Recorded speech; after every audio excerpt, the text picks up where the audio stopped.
majestic. James Madison, Perez, Johnny Evans, what a header! Oh, what an absolute cracker from Harvey Barnes! Oh, there's magic in that right boot. You're listening to Extra Time, live on LCFC Radio. Your place for all the reaction to the weekend's football.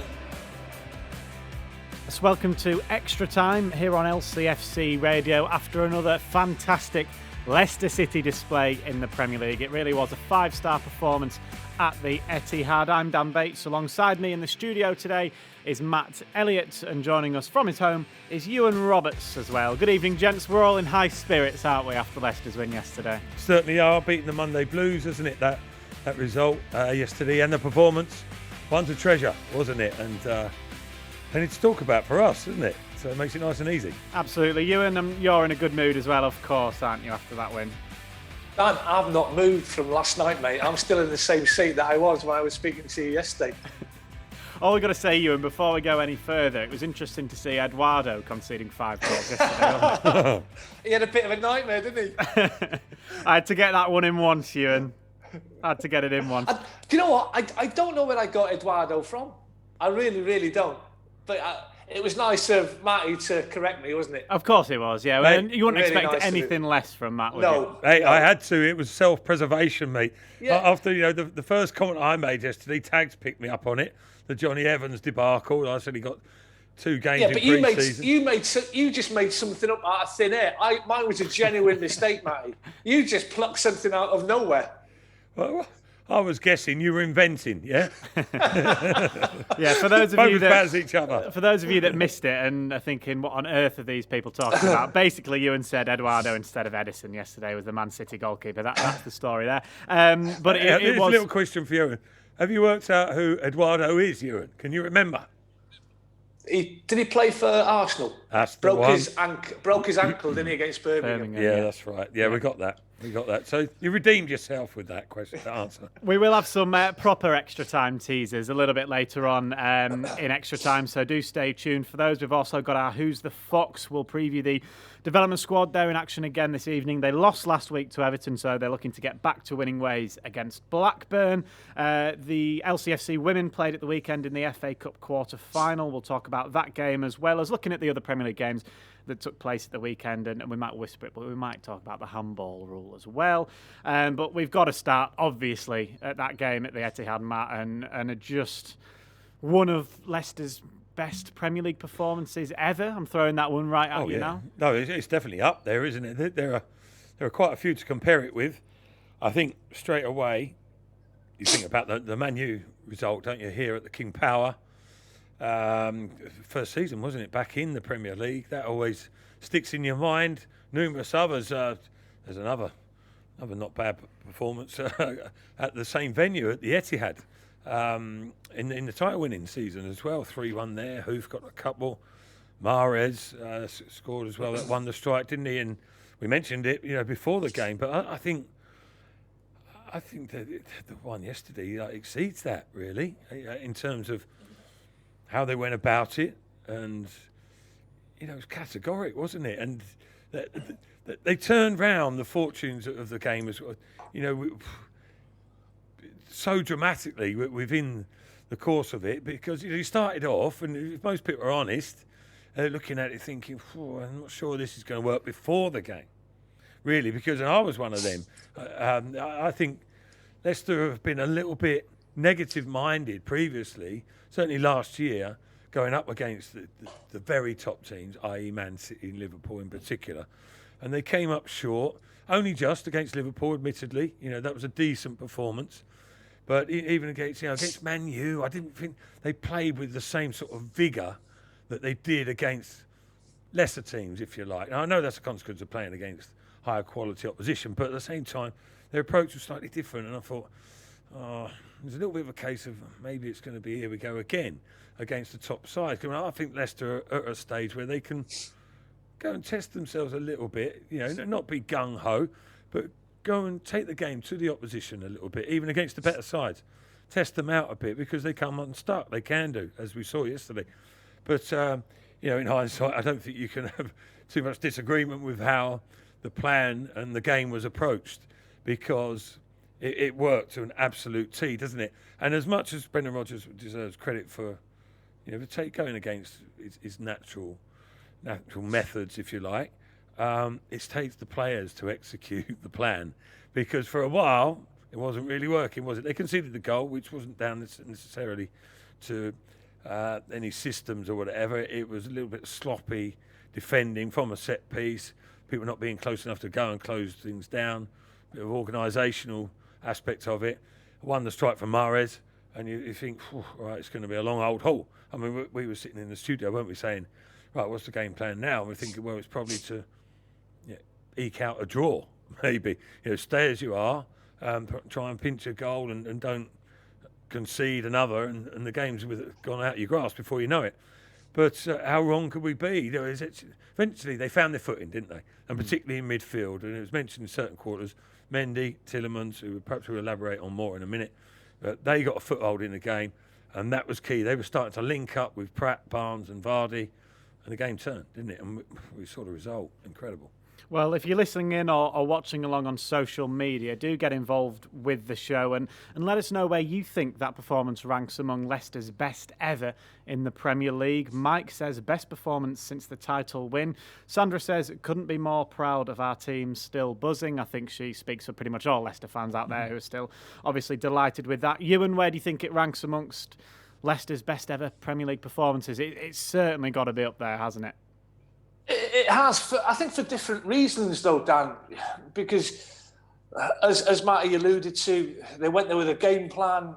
Brendan changed formation, went with 5 at the back, spent long periods of that game without the ball, which most teams do when you go to the Etihad. And you look, a lot of teams, after conceding after 3 minutes at the Etihad, that the game plan would have gone out the window and things would have changed. But to the credit, the lads stuck to their task, kept that solid defensive shape, kept that discipline that you need as a team and individually, and slowly and gradually grew into that first half. I think it was vital that Leicester got that goal just before half time to go on equal terms. I mean, that second half was. And if you talk about people panicking and changing things too quickly, that was Guardiola. And I spoke to you about it yesterday. I think he played into Leicester's hands when after 51 minutes, he took Fernandinho off and brought the young lad Delap on, which I think changed the game and gave Leicester a massive advantage. But to go there and score 5 goals, I've been looking at City's recent history, and last season they conceded 1 or less in 15 of their 19 home games. So for Leicester to go there, and people have said, "Oh, Man City, they're not the best defensively." And to be fair, I've been at times guilty of thinking that myself. But if you look at their numbers, I mean, last season they only conceded 35. Only Liverpool conceded less. In the 2018-19 season, they conceded 23 goals. The season before, 27. Yeah, they make individual errors, but because they have so much possession, they don't tend to concede so many goals. So to go there and score 5, 17 years since was the last time they conceded 5 at home. Absolutely fantastic performance, but I think for other reasons than playing expansive attacking football. Brad Perkis on Facebook says, Plan B has arrived in style. Judex makes an interesting point. He says, I'm surprised we didn't miss Wilfred and Ndidi. As Matt says, we will talk about the role that Papi Mendy played, not just in that game yesterday, but in the first 3 that Leicester have had. And Matthew Bond says, we made a huge statement yesterday, ranking top since title way higher than Southampton in terms of where he puts that Leicester City performance. He says it was a lot better than the 9-0 at Southampton. Yeah, different type of victory, different type of performance, wasn't it? But I think it will stick in the mind longer. Yeah, and more. I mean, 9-0s don't come around too often, do they? But 5-2s away at the Etihad, even rarer. As you just mentioned there, they don't concede. Poor defensive unit or not, if that's what you think, they don't concede that many goals. Simple as that. And Guardiola teams don't concede that many goals, and it's an unreal result, really, isn't it? It must have been pinching themselves, even the players, even Brendan Rodgers. He was relatively calm, actually. It looked as if it was all pre-planned, and this is how I saw it developing. But he didn't get overly excited, and he's right not to. It's only the third league game of the campaign. But having said that, it makes a hell of a statement, doesn't it? I mean, it's a little bit early to be getting too excited, but I think the players were very good when they spoke afterwards, very mindful of the fact that it's the start of the season, but that set a benchmark, showing them what they're capable of. So, I mean, Man City can bleat about having a few injuries, etc., but they had a more than decent team out there yesterday, didn't they? And Leicester worked them out and took them to the sword, didn't they? Really, it was impressive, and that will give certain players in that team. Some of the players have already got that confidence, but certain players, it will give them a huge boost to know that they can not only match but ultimately outplay individuals and the team of Man City to that degree. They've got that within them now. They know what they're capable of, and you'd like to think you'll see performances maybe not quite of that stature, but not far short on a regular occurrence. If you could pick out one thing, Ewan, that pleased you the most, what do you think it would have been with that win yesterday? I mentioned it before, Dan. When you concede after 3 minutes, when you've worked so hard on a certain part of your game, to go there and defend deep, get numbers behind the ball, to concede as they did from a set piece in the first 3 minutes, it is easy to panic. And we've seen Man City do it on many, many occasions where they've scored a goal and then within 2, 3, 4 minutes they've got that second and it's game over. They've gone on to score five or six. I just think, and over the years, Man City have been so patient. I mean, this isn't the first time that Man City have faced a side who have gone out with the tactics that Brendan sent his team out. And do you know what drove me mad this morning? Reading Rodgers' quotes in the paper about how the footballing gods went against them and there was only one team going out to win that game. There was only one team playing expansive, attacking football. Well, what's he saying? There's more than one way to skin a cat, isn't there? There's more than one way to win a football game. And for all the possession they had, they never really opened Leicester out on too many occasions. Both goals, which I think will be a concern, and it has to be flagged up, came from corner kicks. And that is from that 90 minutes. That is maybe the one big disappointment for me that got punished on 2 set pieces. That has to be addressed.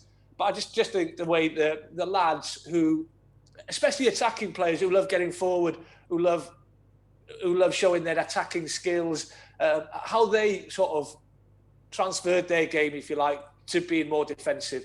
It just really, really impressed me, and it just goes to show that there's another bow to this Leicester side, not just counter-attacking football, which we saw many, many times in that second half. But that second half, they just grew and grew and grew in confidence. I think the interesting point that you raise about the possession, Leicester had just 28% of it, but they had more shots on target than Manchester City. Yep. You hear what Rodgers said about Leicester not wanting to play. I think that's one stat that you certainly show him. And you show him a clip of Jamie Vardy's goal, the second one, the one from open play. Not just the incredible finish from Vardy, which we've seen him do in an England shirt before, but the build-up to that goal was brilliant. Yeah, that's right. And, the quality of Leicester's play was there for all to see. But it wasn't, and again, it's been remarked upon already, in highlights that I've seen, that have been commented on. It wasn't just Leicester sat deep constantly throughout the game and then pumping it long, fast break counter-attacks. All the time. There was, that happened occasionally, but they were breaking up play in midfield. Again, Mendy and Tielemans in particular were winning the ball, and they weren't hurried and rushed, and they showed, good technique to keep hold of the ball, a little twist and a turn or a give and a go, and create some space for themselves to pick a pass. And it was varied play as well. Mendy did exactly what I just said. For Leicester's opening goal when they created the penalty situation. Tielemans switched one to Barnes and in the first half, and there was variety to their play. It wasn't just making a challenge, clearing, and then putting it in behind the defenders for Vardy to run onto. That actually didn't happen that often. There were give and goes on wide areas. Pratt linked up well at times. Barnes was always a threat as well, and actually disappointed on a couple of occasions. James Justin got through in the first. This is all in the first half, when he could have picked out Barnes or Vardy and ended up doing neither. And the second half, they just grew. Well, towards the end of the first half, they grew in confidence, didn't they? And I think, sort of referencing Ewan's point there about going 1-0 down, having a game plan, and not getting ruffled, because you've got to believe in what you're doing. And if it's not working, it's difficult, which it wasn't early on. I think they took it to an extreme in terms of like the 10 stroke, sometimes 11 behind the ball. Vardy was employed to go be around in and around Rodgers, wasn't he, to unsettle him at times. But when you're doing that and you're 1-0 down and you're not getting any possession in and you're not creating any situations, it's hard to sort of stick to that plan. But they worked it out. They stuck at that. They believe in their coach, their manager, and he wouldn't have said just go out there and defend and try and create something on the break. There would have been purpose and tactical astuteness behind it. And then when they actually got themselves on the ball a little bit, they were able to forge these situations, and they'd be looking at it going, aye, we nearly got in there. We should have got in. Like the gaffer's right, they can be exposed, and I think they would have got confidence from watching the Wolves game as well. I mentioned that yesterday. Wolves tore them to bits for about 25 minutes. Didn't actually manage to score in that period of the start of the second half. Should have been, never mind on level terms, should have got themselves in front. So you could see the possibilities, I think. The way Man City play, I think a little bit of, not arrogance from them, but I think, the way they were closing down, De Bruyne sets it all off, doesn't he? He goes, instantly just closes down, as best he can to the person on the ball, and then they all work off him. But then a little bit of quality, a little bit of composure from them two again in particular, but all Mendy and Tielemans, but other players. Once you break that little line, and then you had Pratt going in behind, you had Barnes coming off in the wing, linking up with Vardy or making runs in behind. The back four were isolated, weren't they? And Garcia had a bit of a nightmare, but the three players that you think are a little bit suspect defensively all gave away penalties for Man City. Garcia, Walker, pacey and experienced as he is, can still be a little bit clumsy in certain defensive situations. Mendy, you've got to go and test him out. They did that, got reward there as well. So, yeah, it worked out perfectly. But the players just grew into the game, didn't they? And last little thing, sorry, going on a bit of a ramble here, but but there's so many things to talk about. You've been thinking about this game literally for 24 hours. Well, exactly, yeah. No, but then I noticed, and I only saw it today on a replay, the Vardy goal that you're on about, great move.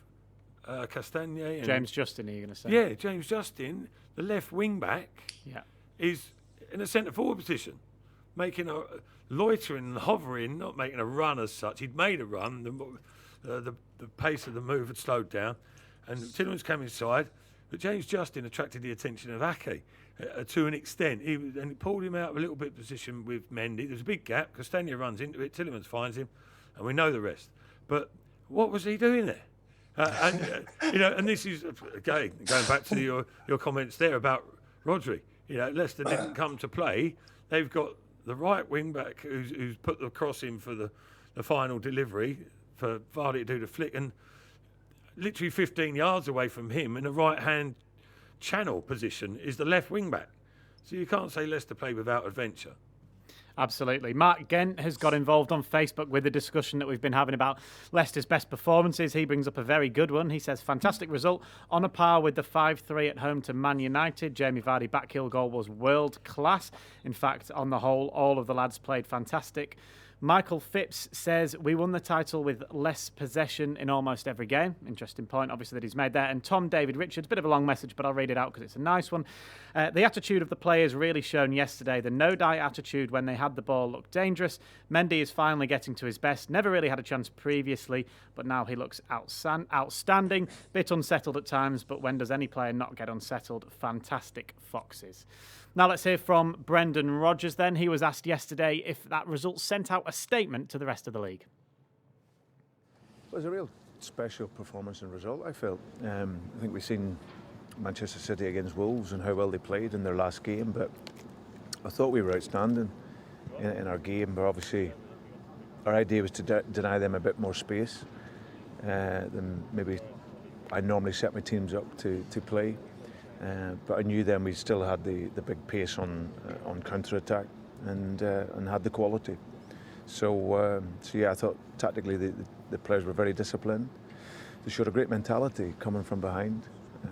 Mario scores a really good goal, but we stayed calm, and then the first half probably having the better chances if we could make the last pass. But overall the second half was sensational. So really pleasing. 2 goals we conceded from set pieces we can have a look at again, but other than that, a brilliant result and performance. Second week in succession, you've come from behind. Shows a lot about the character of the team. Yeah, you have to go right to the very end. You're never going to have it all your own way, but we have that mentality. That's our culture. It's our environment. We know that it's never going to be perfect all the time, and we fell behind to it was a brilliant goal by Riyad Mahrez, but we kept the composure and kept the quality in our game. Last weekend you spoke of your delight that the goals were being handed around 4 different goal scorers. This weekend, back to Jamie, a hat-trick. Must be equally as pleasing. Yeah. For me, it's just having the possibility for numbers of players to score. Jamie's the talisman up there at the top end of the field and gets his hat-trick, gets his goals, but we have other players that can score. You see Harvey Barnes today, how close he was on a few occasions. James came into the game scoring.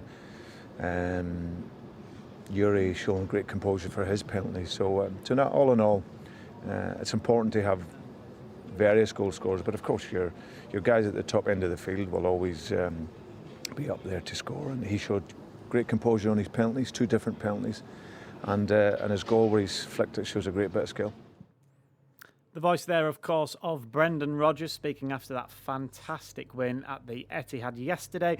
There's a Premier League game currently going on at Craven Cottage. It's Fulham 0, Aston Villa 2 inside 20 minutes. So a very good start from the visitors, Aston Villa there. We're talking about Leicester City, though, of course. Ewan and Brendan Rodgers there. He was so full of praise, wasn't he, for his group? But also, he wasn't surprised by the performance or the result because he knows his players are capable of that. Yeah, and the big thing for me, Dan, is he mentioned the 2 goals from set pieces that they conceded, because when you're on such a high, when you've won a game in the manner that Leicester did yesterday, when you've gone away from home to one of the big boys and scored 5 goals, it's easy to sort of dust that under the carpet, but I'm sure he wouldn't. And you know what? I wouldn't have been surprised if maybe that would have been one of the worst first things that he mentioned in the dressing room straight after the game. Brilliant, boys, but hey, come on, we've got to be better switched on from corner kicks and free kicks, because that was the biggest danger that Man City sort of had yesterday in that game, their corner kicks and their free kicks. And I think what it does do as well, that victory yesterday, it gives that group of lads a belief now that they can go to one of the big boys and win. I know they've done it in the past. I totally accept that. But if you look at last season, and maybe that's what's part of the reason why Leicester didn't finish in the top 4. Never beat one of the top 4 at all last season. Liverpool, Man U, Man City did the double over them.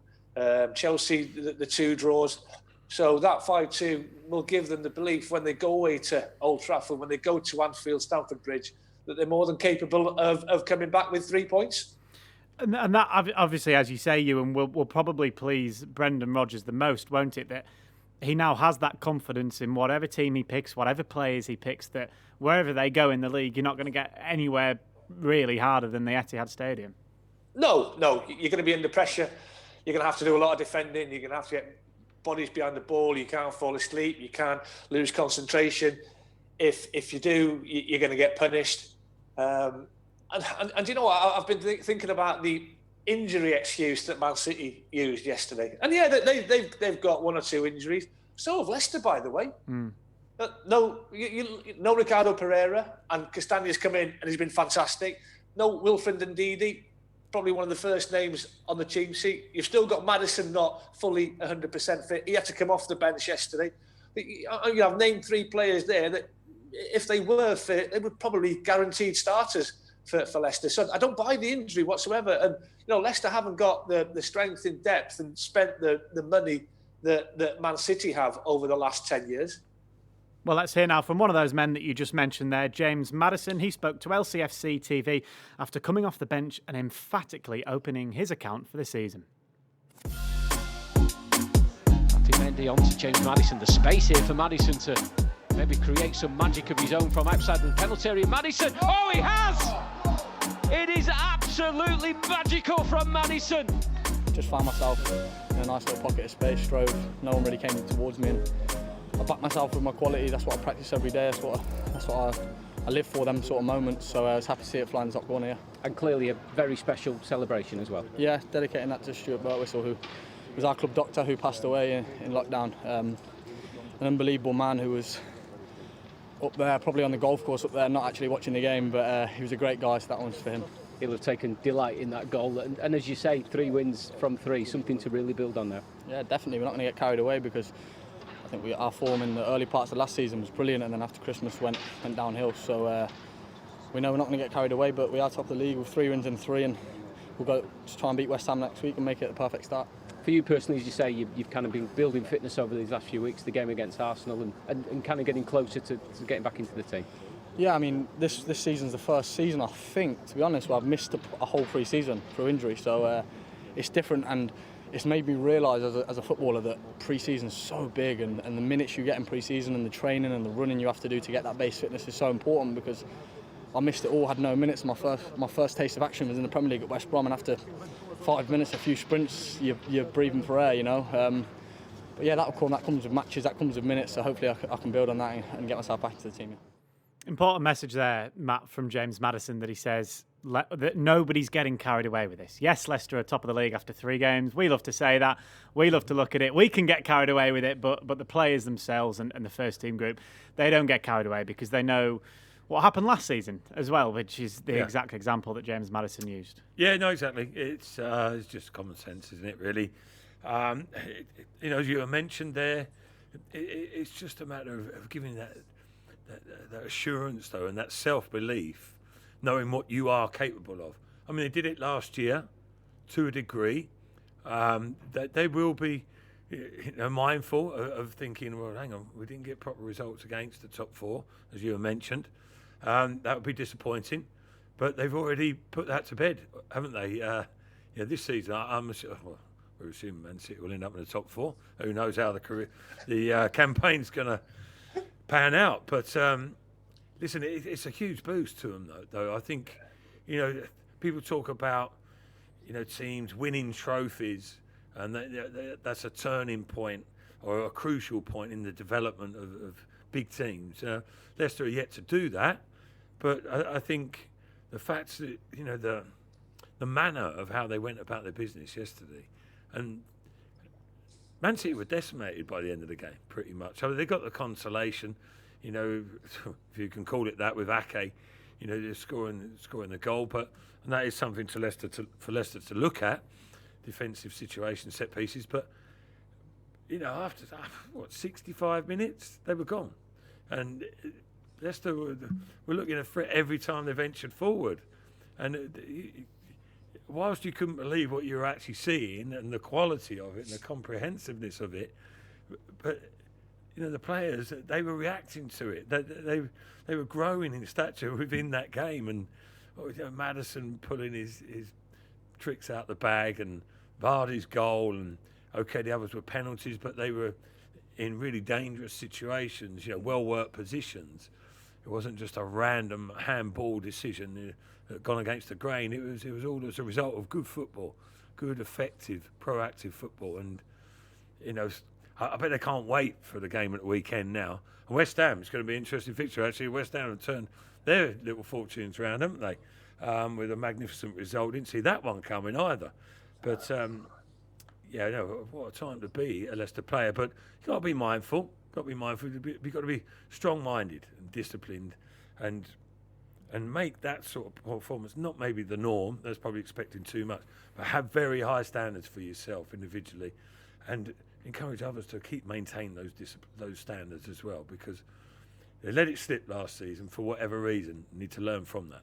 Well, Jamie Vardy, of course, netted his 3rd, 4th and 5th Premier League goals of the season, 4 of those from the spot, and he reacted after hitting that hat-trick at Etihad Stadium. A chance before the break for Leicester to strike an equaliser via Jamie Vardy, who steps up and scores. Top left-hand corner. Here's Castagna, though. It might be Leicester that strikers. Castagna's ball comes in. What a goal from Vardy. What a fantastic strike from the Leicester City number 9. It's Vardy, this time goes low and to the right, but it's the same outcome. It's another goal, and it is a hat-trick for Jamie Vardy. He's 2nd against Manchester City in the Premier League. I think it's always mind games when you've got a penalty. I know where I'm going to go.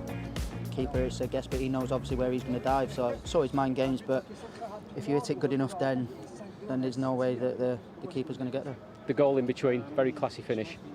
Yeah, obviously delighted with that. I've managed just to get a little Cruyff flick on it, and it's flicked up because I think the keepers thought I was letting it go through my legs, so he was coming out to collect across.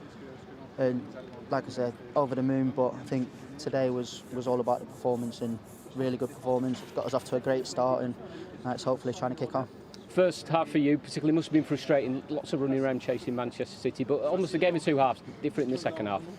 No, that's one thing that you know is going to happen when you come to places like this. You're not going to have as much of the ball as what you'd like, and that's why we set up a bit deeper. I was in there to try and frustrate Rodgers, not let him have the ball as much to create anything, and when we get the ball back, then it's just about getting a few passes, breaking through their press, and then you're straight onto their back line. So I think tactically wise, we've played it perfect, and like I said, to come away with 5 goals, 3 points, it's brilliant. 3 wins from 3. I guess the changing room is buzzing at the moment. Yeah, it's buzzing, but I think it's all about the consistency now. We didn't really finish last season well, so it's about keeping that consistently, keeping the momentum going. So we'll be back on that training field, have a recovery day first, and obviously look forward to next week. Well, Jamie Vardy is the subject of both opening questions of our Extra Time teasers this evening. So what better chance and opportunity to go to those now. So for those of you new to Extra Time and these teasers that we do, each of the guests has 3 questions each that will be asked throughout the show. Because Ewan is new to it, there's 2 pots. Go on. Can't I be on with Walshy one week, please? Oh, so you can be here. Chance then, haven't I? To be fair, he got 0 points, didn't he, on his opening when I was on it. Yeah. Right, because you and you're new to it, basically there's 2 pots, both with 3 questions in. So would you like to be pot 1 or pot 2? Pot 2, please, Dan. Pot 2, Ewan. OK, your question is, Jamie Vardy is the oldest player to score a hat-trick in the Premier League since 2003. But who scored that treble in 2003, aged 37? And if you get it wrong, Matt Elliott has a chance to steal your point. I'm going to put any pressure on some, but I've got it in the bag. 2003. Have you really? I don't believe it. I don't believe him. I don't believe him. I know, because I was marking him. Oh. No, that's a... Or was I? Or was I? Don't believe a word he says. I'm going to go... What, a Leicester player? No, this is just the oldest player to score a hat-trick in the Premier League. And he was 37 when he did it in 2003. I'm going to go for... Dennis Bergkamp? 37? 37 in 2003. You've thrown me that one because you said you were marking it. Right, chance to steal it. I told you he didn't know it, Ewan. At that age, he wasn't that old, was he? I was thinking Teddy Sheringham, but it's not him, right? So I'm not going for him. Or is it?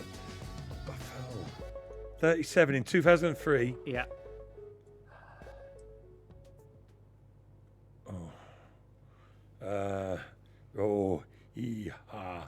Oh, come on. We've got to chuck someone in there. And anytime tonight. Yeah, come Premier on. League. Come on, Matthew. It's not. 5 seconds. It's not, but I'm going to go Sheringham. You lucky boy. Was it? You lucky boy. Yeah, Mike Lynn didn't think guest he was for that old. Duca and Brad Perkis guest Anelka on Facebook. No, it was Teddy Sheringham. So, Matt, you steal Ewan's point for the first one there. How about lucky? How about well played? No, Well that was worked out. pure luck. He said, I don't think it's him. It was a pot I didn't guess think he was that old. That's the only reason. Right, you've got your question one now. How many goals has Jamie Vardy now scored against Manchester City in his Leicester career? Stato will know this. I should have gone pot one, shouldn't I? Yeah, you know for a fact Ewan will steal this if hang you get on. it wrong. Hang on. 8. Oh, Matty. So, to be fair, Is it one more? you should take the points away because this was mentioned so many times yesterday, Dan. Well, what's the answer, Ewan? Is it 9? Yeah, well done. Yes! Well, you've each got a point. Mentioned that he'd scored 8, but I've forgot the third penalty. The Didn't third I? penalty, yeah, Second penalty. exactly. Well, you've each got a point after stealing each other's questions, so well done there. We'll come to the final couple of ones later Is that it? on. Excitement over. In extra time, yeah. The excitement comes back at the end. We've had some good guesses in on Facebook. Robert Lyman said 7. He's wrong. Mike said 8. You're unlucky, but Hitesh and Lee got it right. They both said 9. Brad, again, you were wrong again. I'm afraid you said 8. It was 9. So well done to you on getting that one and Did get a stealing few it. mentions, We've got loads to get through here on Extra Time on LCFC Radio. A quick word though on Papi Mendy, Ewan, and the role that he played yesterday. Instrumental, absolutely, especially in that second half because his discipline in that midfield role after Fernandinho was taken off, it enabled Tielemans to maybe play 10, 15 yards further up, but he still gave that back three that protection that they needed because Man City had 4 up front in that second half after that substitution. And to play that role, you need energy, strength. He's got all of those things. He's got ability as well because if you look at that first goal, he's the instigator of that goal. It all comes through him. The way he wins the ball in that centre circle in his own half, he's got the awareness then to thread the ball through to Harvey Barnes. And maybe he might not have started this game yesterday had Wilfred Ndidi been fully fit because I fully believe that if Ndidi and Johnny Evans, which Johnny was, he was always going to come into that back 4, back 3, back 5, whatever Brendan went with, and that would have then enabled Ndidi to play in his more natural position. But absolutely magnificent, and I mean I haven't seen every performance from Mendy, but that has to be up there with his very best in a Leicester City shirt. Yeah, an absolutely brilliant performance from Papi Mendy. Still to come on Extra Time this evening, we'll look ahead to the development squad's game away at Blackburn this evening. We'll look back at the LCFC women clash with Manchester City yesterday. Unfortunately, their result didn't quite match the first team's. We'll also look at the handball rule that's come in. But before all of that, we'll look at how the Leicester City players and Leicester City fans reacted on social media to the game yesterday.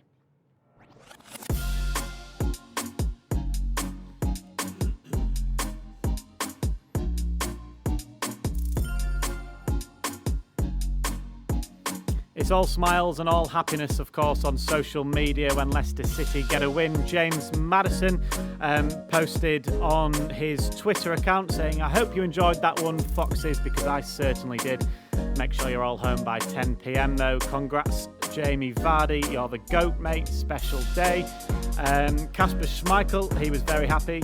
He said, "Outstanding from the team. What a win." And then that man that we were just talking about there, Nampalys Mendy, he's just put squad. That's a nice little post, that, isn't it, Matt? It kind of sums up, I guess, the feel in the group at the moment. Yeah, I like Mendy, who could be forgiven for being sort of self-indulgent, maybe, because he's got his second bite of the cherry, really, and he's grabbing it with both hands, isn't he? He's come into the fray, and questions being asked about him, and as we've just spoken about, he's done superbly well. He looks so much sharper, stronger, brighter.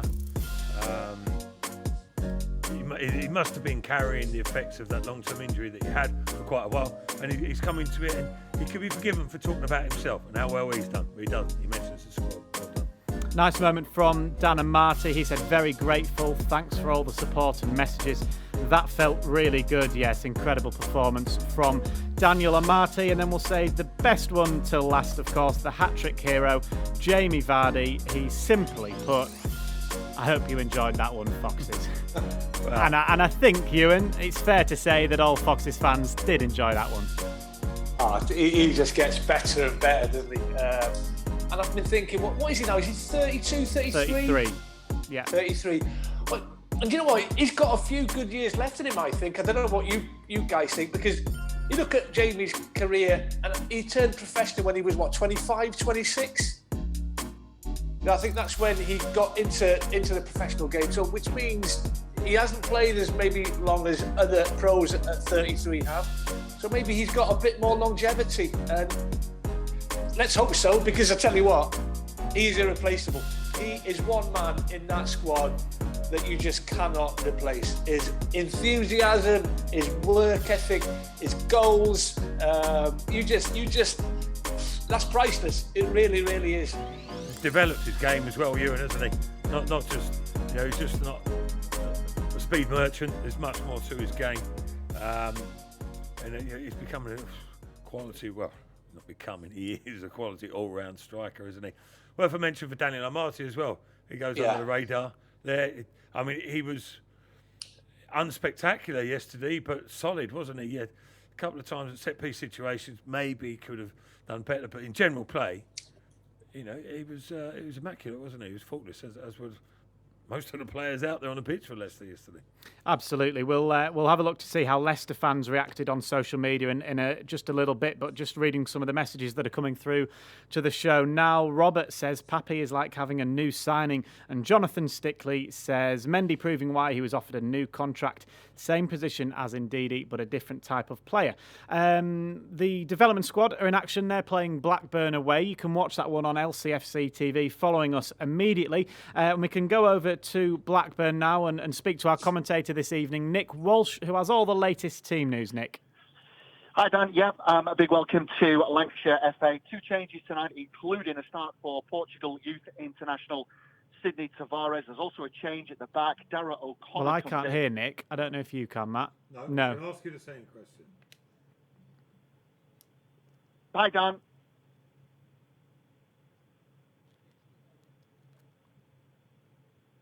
Hello, Dan.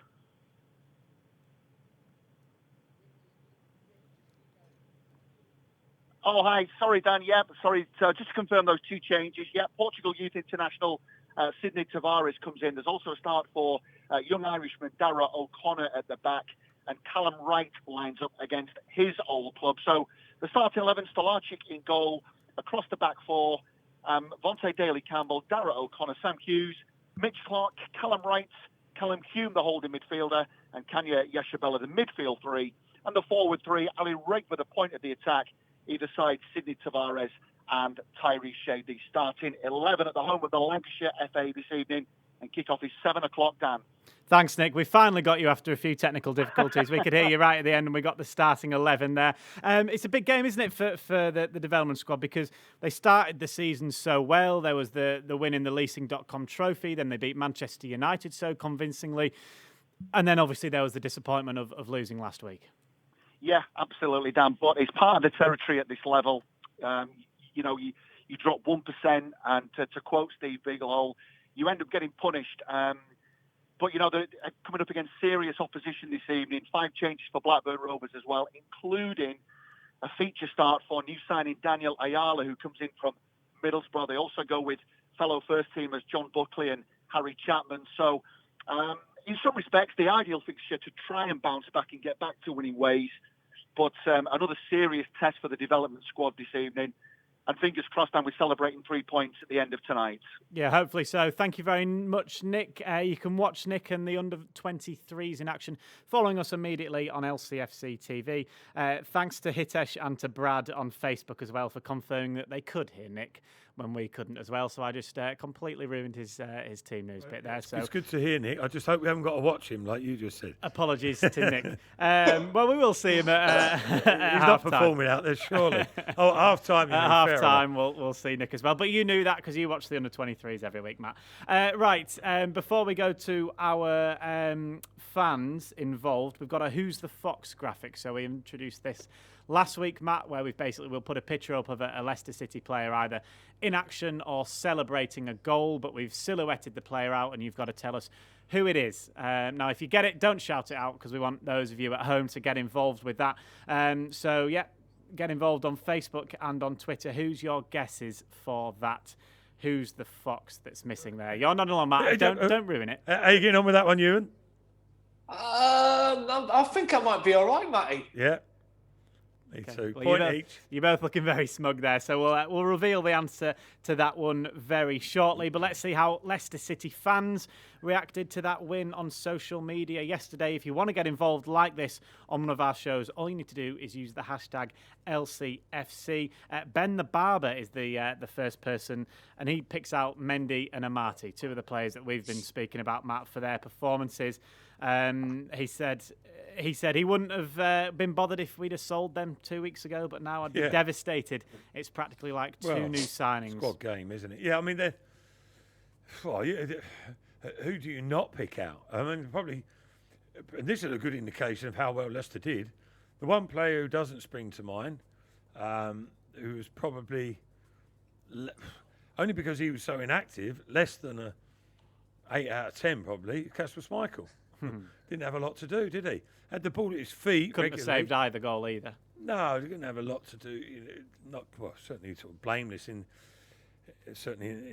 regards to the 2 goals, but I can't remember him having too many saves and much to do. A lot of time early on, Man City were pressing the ball and it was going back to Schmeichel. Schmeichel had an eternity to try and pick people out. It was a little bit laboured and it wasn't quite working, as we saw, but they found a way, didn't they? They've got the foothold, and after that, Schmeichel was largely redundant. But any player you pick is going to be spoken about in a positive manner on the field of play yesterday. Superb. And one of the messages as well, Jez Harrington on Twitter says, Mendy, Amati, Tielemans, Castagna, and of course Vardy were all brilliant today, but my outstanding performance of the day goes to Brendan Rodgers. Tactics, team selection and subs were faultless today. Right, let's move away from Leicester's fantastic victory yesterday. We'll still be talking about that, I'm sure, for weeks and months to come because it was just that good, but we do have to move on. There's roughly 10 minutes of the show left. We said we'd leave it a little bit of time to talk about the new handball rule, Ewan, because there was a number of goals at the weekend given as penalties for handball, and it's interesting to see what your take on the matter is. It's just referees aren't allowed to use common sense anymore. I think there's 3 things that they have to look at in Stockley Park when that type of situation occurs. I think they have to look at the position of the arm. Is it in a natural position? Is it a movement in the arm towards the ball, and then the distance that the ball has travelled and then hit the arm and the pace that it's travelled with? I mean, we've seen some ridiculous ones. The Lindelof one last week against Crystal Palace. How on earth that's handball? I don't know. Joel Ward's against Everton, which cost them the game. What's he meant to do? Chop his arm off. It's never been a handball. No common sense has been used. What happened to the ball to hand rule? I mean, the Eric Dyer was not as easy, I don't think, because as Andy Carroll said it, Eric Dyer's arm has come out into an unnatural position, and so I can see why that one was given. The Neil Mopau one for Brighton. That's a penalty, simple as that. But yeah, I don't blame referees. They're just going by the letter of the law. But it's the rule that's at fault here. And surely they've got to sit down and they've got to sort this out, because I'll tell you what you'll get, lads. You'll get forwards kicking the ball at defenders' arms, because they know 9 times out of 10 if they do that, they're going to get a penalty. Yeah, I think the Everton Crystal Palace one for me was worse, actually. Well, he's actually tried to get his hand out of the way, didn't he? And it wasn't in an unnatural position. You know, can't all run around like Saputio players, can we? You know, you've got to balance yourself. And he's actually... Should he raise, Matty? He's actually... I should have kept quiet, shouldn't I, mate?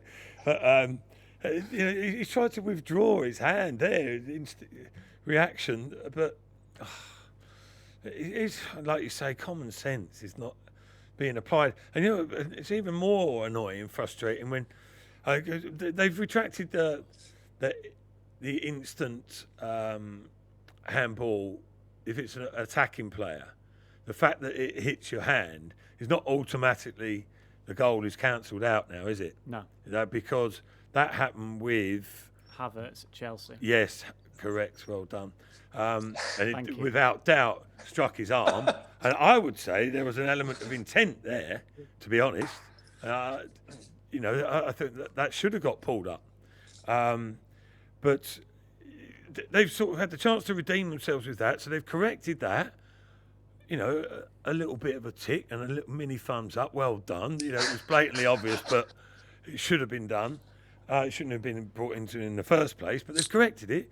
But then they've complicated the situation regarding defensive scenarios. And now you're seeing all sorts of penalties given, aren't you? Like you sometimes question yourself, don't you? Think, oh, is it because I'm traditionalist or old school? I'm used to this. You know, this is what I've been brought up on. This don't necessarily mean I'm right, but most people from whatever generation are in agreement, aren't they, that the rules are not helping the game in a number of areas, to be honest, but in particular the handball. I mean, Roy Hodgson, he simplified it, didn't he? You know, it's quite basic. Handball has always been, although there have always been grey areas, in fairness, but it's been about intent, hasn't it? That was the letter of the law, but it wasn't adhered to or applied correctly, so that has brought different degrees of shade amongst the decision making. But I don't know. I mean, you say that about Dyer's hand being slightly in an unusual position, but if that was given against you, I'd be gutted. Yeah, 6 minutes into injury time. You're right. As well. He's got his back to play. You know, he can't see where the ball's travelling.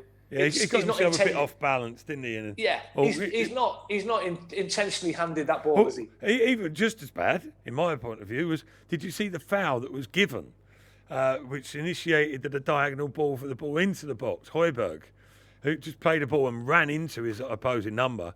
It might have even been Dyer again, actually. Just charged into him, and the referee gave obstruction. And it was like... It was farcical, really. Well, we could have started the show on that and spoken for a full hour, I'm sure, about it, but we do need to move on. Let's get the answer then to our Who's the Fox graphic. Well done to Brad, well done to Kevin, well done to Stuart on Facebook.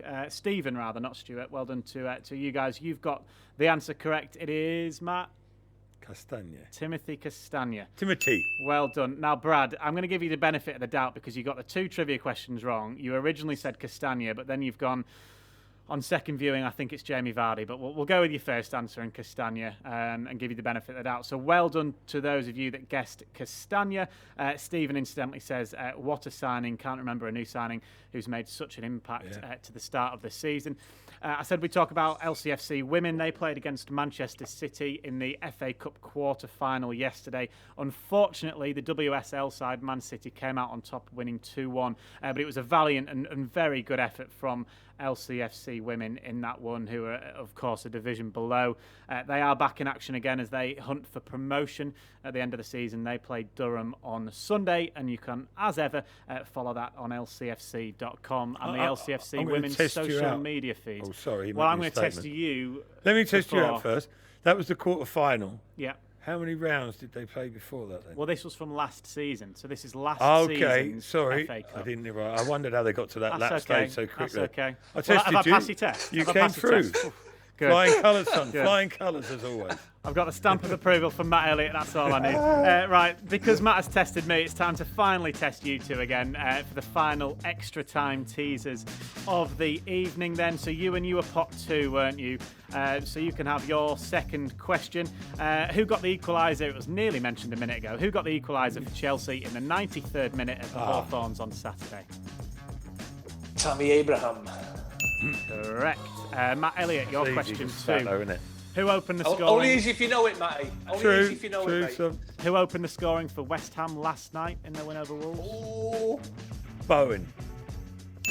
Correct. Well done, both of you. Ewan, name Leicester City's 7 goal scorers so far this season, excluding own goals. Vardy, Castagna, Justin, Madison. 3 to go. Oh. Don't look at your notes. I can see you looking at your notes. Harvey Barnes, Dennis Pratt. I'm not looking at my You notes. are definitely looking at your notes. You're missing one player anyway. I am missing one, to be fair. I'm going to go for Perez. Oh, he's missed it on the last one. Come on, Matt. Steal the Tillemans. point. Tillemans yesterday. Oh, Yeah, from the penalty of course he did. So who gets the point there? You get the point. Ewan did all the hard work, and Matt's just come in and tapped it in on the line. It's like family get the point. fortunes, isn't it? You know, when you just nick it and pass that one over. Matt, your third question. Jamie Vardy has scored 3 Premier League hat-tricks for Leicester City. 2 of them were against Man City. Who was the third one I against? should get this, shouldn't I? Man U. Oh, I dived He in only there. got 2 that day. Ewan, can you steal it? Aston Villa? It was Southampton, isn't it? 9-0, yeah. Oh, you nugget. Matt, you could have had 4 points there this I still evening. nicked it though, Instead, didn't you've I? only got 3. Ewan, you got 2 points.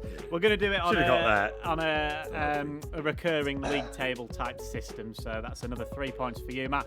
We've got a couple of minutes to kill. Can I have a few seconds just to acknowledge that? What, that you did Well well played, this Ewan.